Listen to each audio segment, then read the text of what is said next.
తెలంగాణలో TRS party వాళ్ళకి పిచ్చి ముదిరింది.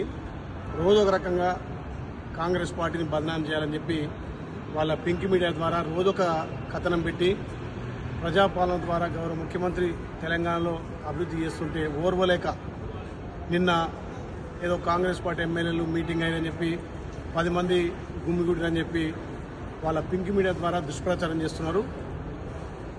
బీఆర్ఎస్ నాయకులారా, మీకు దమ్ము ధైర్యం ఉంటే ప్రజాక్షేత్రంలో మా ప్రభుత్వాన్ని కానీ మా ఎమ్మెల్యేలను ఎదుర్కొనే దమ్ము ధైర్యం లేక మీ social media me print media ద్వారా ఎమ్మెల్యేల మీద దుష్ప్రచారం చేస్తున్నారు. నిన్న ఎక్కడో సమావేశమైనని చెప్పి ఒక దుష్ప్రచారం చేస్తున్నారు.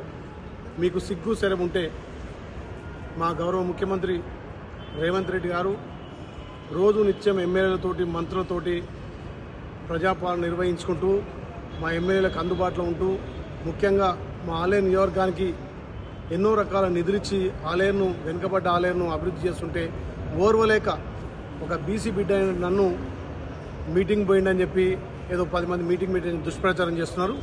నిన్న సాయంత్రం నా కాన్స్టిట్యున్సీలో 100 మంది కార్యకర్తలతోటి పెళ్లిలో హాజరు కావడం జరిగింది. మీరు ఎన్ని ప్రచారాలు చేసినా ఏ రకంగా మీ పింక్ మీడియా ద్వారా ప్రభుత్వాన్ని బదనాం చేయాలన్నా మీ నూకలు తెలంగాణలో చెల్లవని చెప్పి మళ్ళొకసారి రుజువైంది. మీకు దమ్ము ధైర్యం ఉంటే ప్రజాక్షేత్రంలో మమ్మల్ని ఎదుర్కొనే దమ్ము లేదు.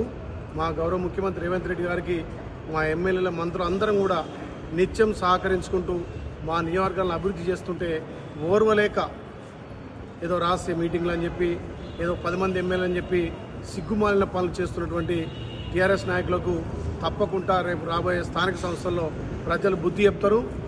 ఏదైతే తప్పుడు ప్రచారం చేసిన వాళ్ళ మీద చట్టపరంగా తప్పకుండా చర్యలు తీసుకుంటామని చెప్పి సైబర్ క్రైమ్లో కూడా కంప్లైంట్ చేయడం జరిగింది. మీకు దమ్ము ధైర్యం ఉంటే ప్రజాక్షేత్రంలో ఎదుర్కోవాలి, కానీ ఇలాంటి తప్పుడు ప్రచారాలు చేయొద్దని చెప్పి హెచ్చరిస్తున్నాం.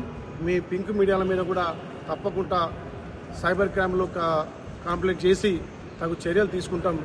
ఇలాంటి అసత్య ప్రచారాలను మానుకోకపోతే ప్రజలు మళ్ళొకసారి మీ పార్టీకి బుద్ధి చెప్తారని చెప్పి తెలియజేస్తూ నిన్న నేను మా నియోజకవర్గంలో ఒక ముస్లిం ఫంక్షన్ హాల్లో 100 మందితోటి ఫంక్షన్ పోవడం జరిగింది. ఎలాంటి మా ఎమ్మెల్యేల మధ్యలో కానీ మా ప్రభుత్వం మధ్యలో కానీ ఎలాంటి విభేదాలు లేవు.